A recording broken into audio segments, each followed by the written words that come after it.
Here's some of the stories trending this week at NASA. On May 16th, NASA held a media event at Marshall Space Flight Center in Huntsville, Alabama, to highlight the recent arrival of the barge Pegasus with the first core stage test article for NASA's Space Launch System rocket. NASA modified Pegasus to accommodate the massive SLS core stage, increasing the barge's length and weight carrying capacity. The core stage test article, manufactured at the agency's Michoud Assembly Facility in New Orleans, is the first of 4 core stage test articles scheduled to be delivered to Marshall for testing. This delivery marks a critical milestone toward Exploration Mission 1, the first flight of SLS and NASA's Orion spacecraft. It also brings the agency a step closer to sending humans to deep space destinations, including Mars.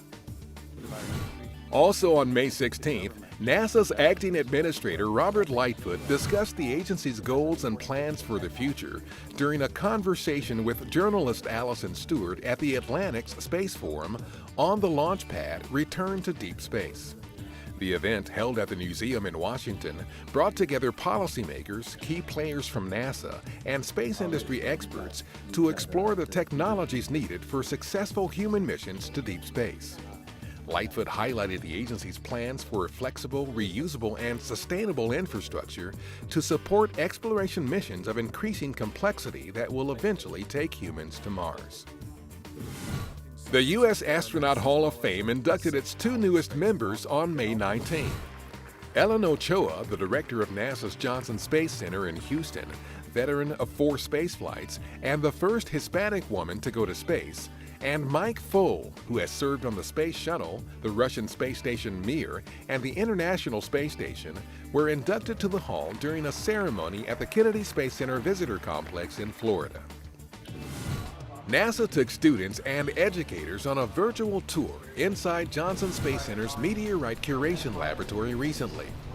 The activity highlighted the special facilities and tools used to examine meteorites discovered in Antarctica and explained how these rocks help researchers understand more about our solar system.